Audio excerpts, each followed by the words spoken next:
Stop scrolling. Yes, you with the mental checklist running in the background, the one already analyzing whether this video is worth your time. I'm going to tell you why your 2026 love life is about to fail, not because you're not good enough, but because you think you're not good enough until you're perfect. Stay for 3 minutes and I'll show you exactly why every relationship you've had has felt like a test you can't quite pass. You're capable, organized, helpful, devoted. You do everything right. You give everything. You fix everything. But can you receive love? Can you stop improving yourself long enough to actually be loved? Can you accept someone's affection without immediately wondering what's wrong with you that they don't see yet? If you're thinking I'll save this for later when I have time to properly watch it, that's the exact pattern I'm talking about. Nothing is ever the right time because you're never quite ready enough. In 60 seconds, I'm going to call out the one perfectionist pattern that's destroying every chance you have at real intimacy. Your entire 2026 depends on whether you can stay present for a few minutes instead of mentally organizing your to-do list. Can you? Or are you already critiquing how I'm saying this? The brutal truth. Let me start with the uncomfortable reality you've been avoiding by staying busy. You're exhausted and lonely. But I have responsibilities. Stop. You're using responsibility as armor against intimacy. You're using productivity as proof of worth. You're using helpfulness as a way to earn love instead of receiving it. Here's your pattern. You meet someone interesting. Immediately you start noticing everything wrong with them, with the situation, with yourself, with the timing. You make mental lists of what needs to be fixed before this could work. You analyze every interaction for flaws, red flags, signs of incompatibility. Meanwhile, you're being perfect, helpful, supportive, never needy, always having it together. Then one of two things happens. Option 1. They start needing you to help fix their life. You do it because being needed feels like being valued. You give and give and give and fix and help and organize their chaos. You tell yourself you're being loving and supportive. Really, you're trying to earn worth through usefulness. Eventually, you're exhausted, resentful, and they're dependent, and you realize you're not in a relationship, you're in a project. Option 2. They want to know the real you, the messy you, the imperfect you, the you who doesn't have everything together. And you panic because if they see that version, they'll see you're not actually good enough, and then they'll leave. So better to leave first or keep them at arm's length through perfect performance. Your mind just started analyzing whether that's accurate. Come back. Both options leave you in the same place, working hard to earn love you never actually let yourself receive. And here's the part that's going to sting. You think the problem is you haven't met someone good enough, someone organized enough, responsible enough, compatible enough. Wrong. The problem is you. Specifically, you can't stop criticizing yourself long enough to believe someone could genuinely love you. You can't stop fixing things long enough to just be present. You can't stop performing perfection long enough to be vulnerable. You can't stop earning love long enough to receive it. You can't stop analyzing for flaws long enough to experience connection. You can't accept help because needing people feels like weakness. Your perfectionism is the wall keeping love out. Still here. If you don't change this in 2026, here's what happens. You hit 40, 50, 60 having been the most helpful, reliable, responsible person everyone knows, and you'll be completely alone. Not because no one wanted you, but because you never believed you were good enough to actually be chosen. You kept everyone at arm's length through perfect performance and compulsive helping, and they eventually got tired of never being allowed to actually love you. Next, exactly how to stop this. But only if you're willing to do the uncomfortable work of accepting that you're already enough. January. Mouch. The foundation you want real love? We start by dismantling the perfectionism that's been protecting you and destroying you simultaneously. And I know what you're thinking. I should probably wait until I've worked on myself more before I try dating. No, that's the perfectionism talking. You'll never be ready enough. January. Track the criticism for 2 weeks. Notice every time you criticize yourself for not being good enough. Point out your own flaws before anyone else can. Apologize for existing, needing space, having preferences, being imperfect. Tell yourself you should be further along, more healed, better prepared. Judge yourself against impossible standards. Write it down. You think you're being realistic and honest. You're actually being cruel to yourself in ways you'd never tolerate someone treating a person you love. You'll discover your inner voice is brutal, constant, exhausting. No wonder you're tired. No wonder you feel like you're never enough. You're living with a critic who never shuts up. January practice. The completion audit. List everything you started but abandoned because it wasn't turning out perfectly. Projects, hobbies, relationships, goals, creative pursuits. Everything you gave up on not because you actually failed but because it wasn't meeting your impossible standards. Look at that list. This is what perfectionism costs you. Now choose one thing from that list and complete it. Not perfectly, just done to good enough standard. You're learning. Done is better than perfect, and good enough is actually enough. February, the help audit track for 1 week. Every time you help someone, solve someone's problem, take on someone's responsibility, then honestly assess, is this mutual exchange or one-sided depletion? Are you helping because it genuinely serves both of you, or because you're trying to earn worth through usefulness? Do you resent the helping even as you do it? Are you giving to get, giving help so they'll need you, appreciate you, not leave you? Virgo often becomes the person everyone dumps on, the problem solver, the fixable one, the responsible adult. This feels good to your need to be useful. It's also exhausting and prevents equal partnership. Identify which helping is genuine and which is compulsive worthiness earning. February practice. Receive without reciprocating when someone offers help, support, compliment, affection. Receive it without immediately reciprocating to discharge the obligation. Just say thank you. Let it land. Let yourself be cared for without having to earn it. This will feel excruciating. You'll feel like you're being a burden, like you owe them, like you need to give back immediately. Sit with that discomfort. You're learning you can receive love without having to earn it through perfect performance or immediate reciprocation. March. The imperfection experiment. Do something deliberately imperfect. Send a text without rereading it 17 times. Leave the house with slightly messy hair. Share work at 85% instead of 100%. Show up to something without being completely prepared. Try something new you're not good at. Choose something relatively low stakes and intentionally do it imperfectly. Notice what happens. Probably nothing catastrophic. People don't reject you. Your worth doesn't evaporate. The world doesn't end. You survive being less than perfect. March practice. Share the messy parts. Share something with someone that isn't curated or polished. A struggle you're having. A mistake you made. A fear you have. Something you're bad at. The part of your life that isn't organized and together. Don't fix it or minimize it or apologize for it. Just share it. Let someone see the imperfect you. This feels like dying because you've spent your whole life believing your worth depends on being perfect, helpful, never needy, always capable. But real intimacy requires showing the messy parts, not just the curated perfect parts. By end of March you should have awareness of your brutal self-criticism, proof that good enough is enough, clarity about compulsive helping versus genuine support, some practice receiving without earning, and evidence that you survive imperfection. If you haven't actually done these practices, if you're just passively watching while planning to implement them perfectly later, you're proving my point about perfectionism preventing action. Done imperfectly beats perfect but never started. Next section is when things get interesting, but only if you've actually done the work, not just thought about doing it perfectly. Keep watching.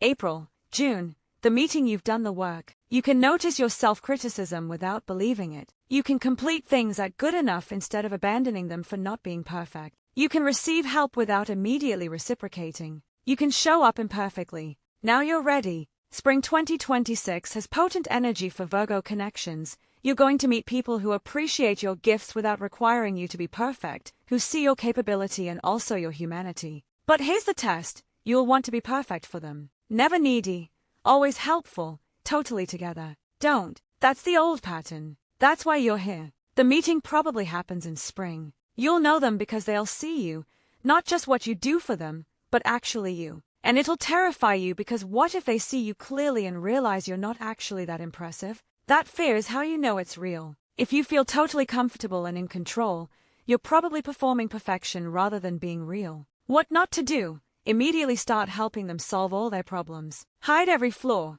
need, or imperfection. Become indispensable through usefulness. Criticize yourself preemptively so they can't. What to do?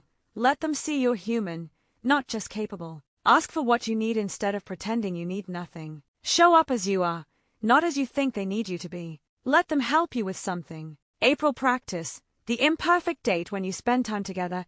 Don't overprepare. Don't have everything perfectly planned. Don't try to control every variable. Let some things be spontaneous, imperfect, not exactly as you'd planned. If something goes wrong, let it be wrong instead of frantically fixing it. Your need for everything to be perfect is preventing you from being present. This will feel like you're failing. You're actually just being human. May.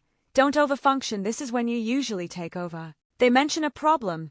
You immediately solve it. They are struggling with something, you fix it. They have emotions, you manage them. You become their organizer, their planner, their problem solver, their emotional regulator. This feels like love to you. It's actually you trying to become indispensable so they won't leave. When the urge to fix arises, pause. Ask, do they need me to fix this or do they just need me to be present with them? Usually it's the latter. May practice. Show up needy at least once this month. Ask for what you need, support when you're struggling. Help with something you can't handle alone. Comfort when you're upset, space when you're overwhelmed, reassurance when you're insecure. This will feel like weakness and burden. It's actually vulnerability, and vulnerability is how intimacy deepens. You're learning, needing people doesn't make you weak, it makes you human, and letting someone support you is actually a gift to them, not a burden. June, the choice 2 months in. Decision time. Are you willing to actually let them love the real you, the imperfect, sometimes messy, occasionally needy, not always together you? Your perfectionism will create 17 reasons why you're not ready. I should work on myself more first. I need to fix these issues before I can be in a relationship. I'm not good enough for them yet. What if they see the real me and leave? Here's the truth. You'll never be ready enough if ready means perfect. You're choosing between being alone and perfect, or being connected and imperfect. You can't have both. If you choose connection, you're choosing to let someone love you before you think you deserve it, to show up as you are, not as you think you should be, to be imperfect and vulnerable and sometimes a mess and trust they'll stay anyway. If you choose perfection, be honest that you're choosing isolation disguised as high standards. What happens next depends on which you choose. If you're still performing perfection and hiding every need, the next section won't help you. Keep watching. July, September. Staying without performing past the impressive beginning where you were helpful and perfect and never needy. Now comes reality. You're human. You have needs. You're not perfect. You get tired. You make mistakes.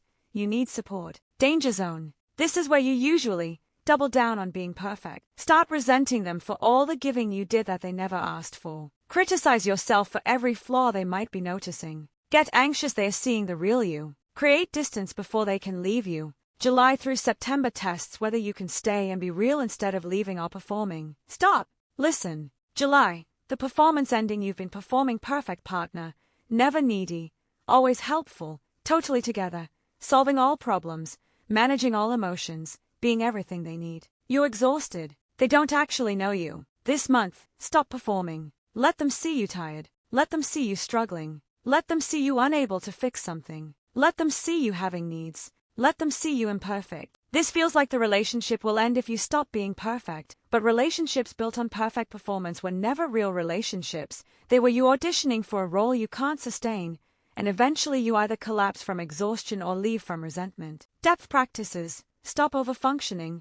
When they have a problem, resist immediately solving it. Ask, do you want help or do you just need me to listen? Share your struggles, not just your competent handling of struggles, but actual struggles where you don't have it together. Ask for support. Let them help you with something.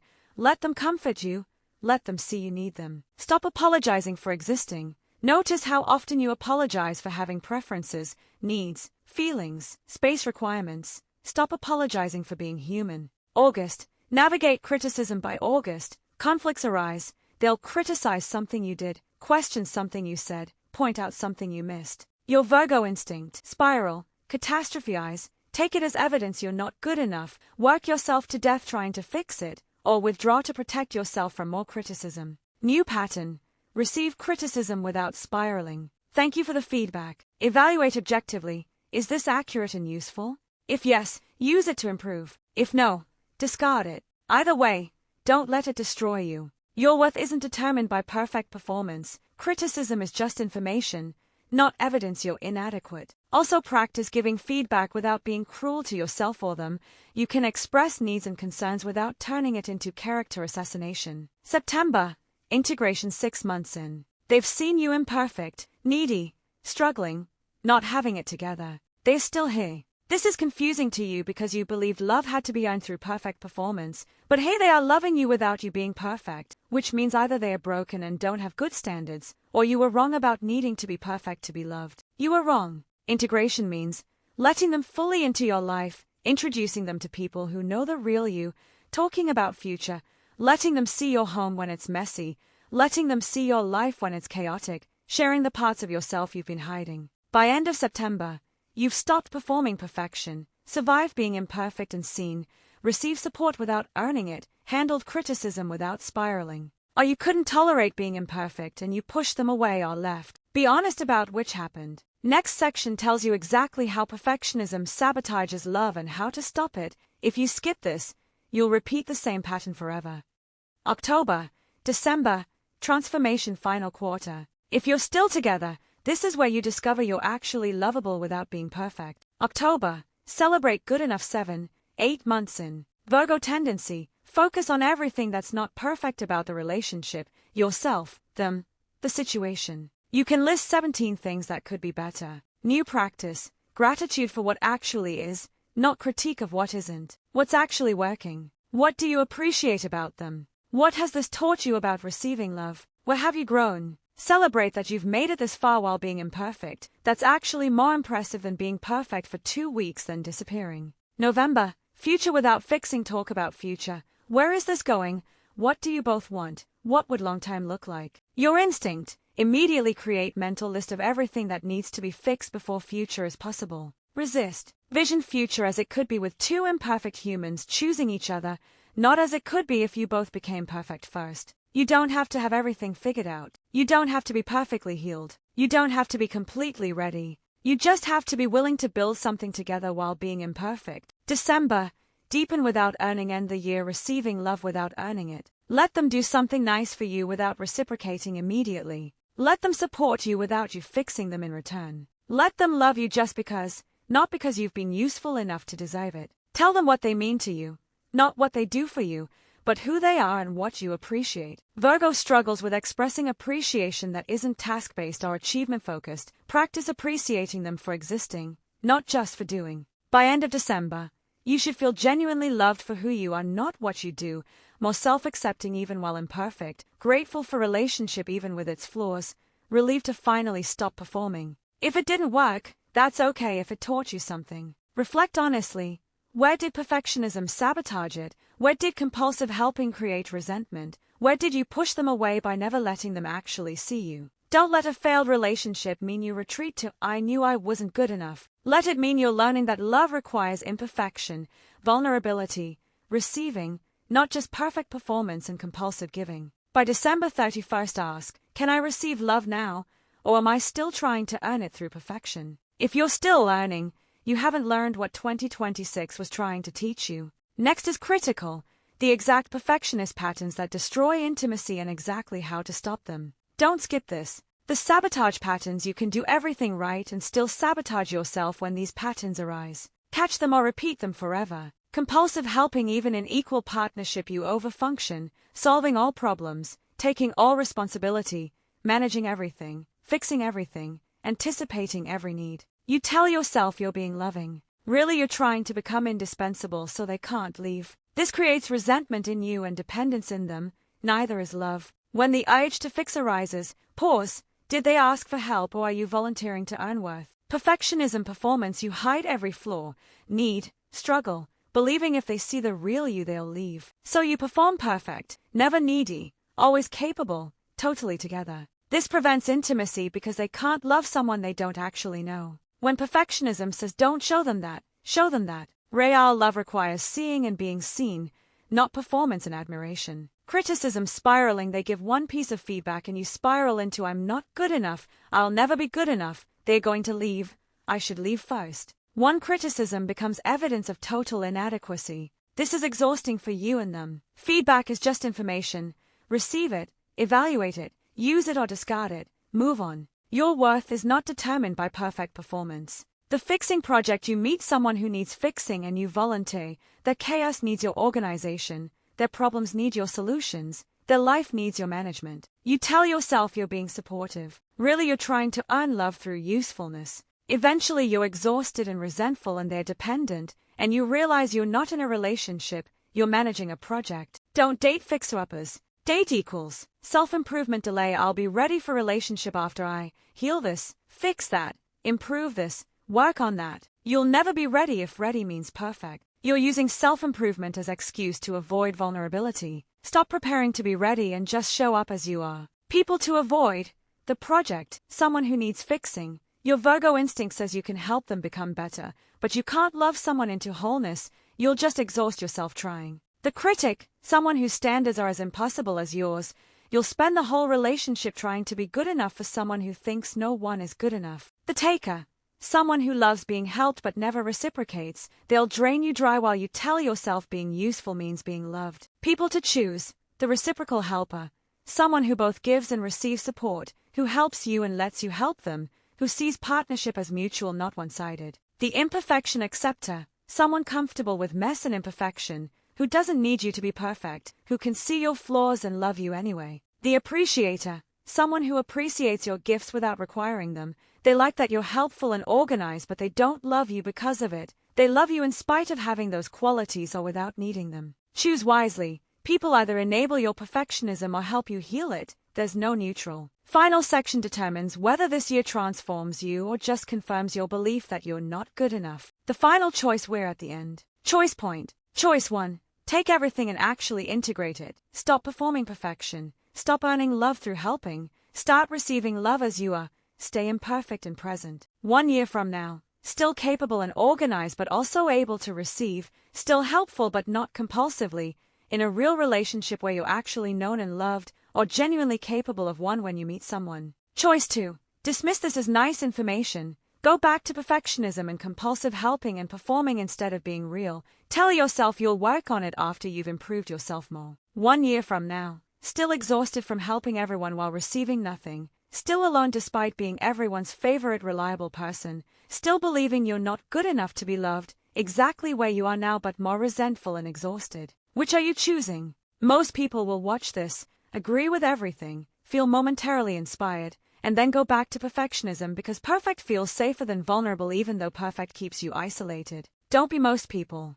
Action plan. Today, notice 3 times you criticize yourself and reframe with compassion. Receive something without immediately reciprocating.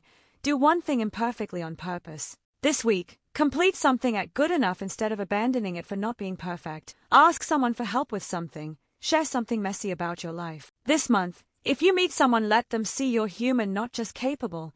Stop overfunctioning and solving all problems. Practice receiving love without earning it. This year, implement everything or accept you prefer perfect and alone over imperfect and connected. Stop performing and start being real. Believe you're enough as you are, not as you should be.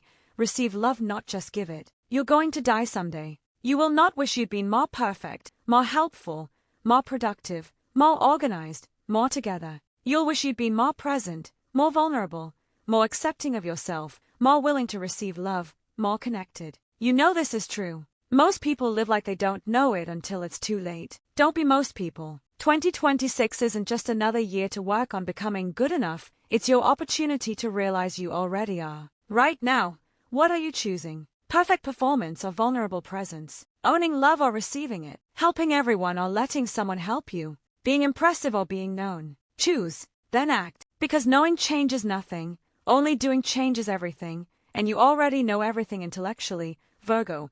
You just won't let yourself actually do it because you're waiting to be perfect enough first. You're already enough. Your actual life is waiting, the one where you're loved for who you are, not what you do. Go live it. 3 things now. 1. Like this if anything resonated, if you felt called out, seen, uncomfortable, or challenged. 2. Subscribe and turn on notifications. Monthly Virgo check-ins throughout 2026.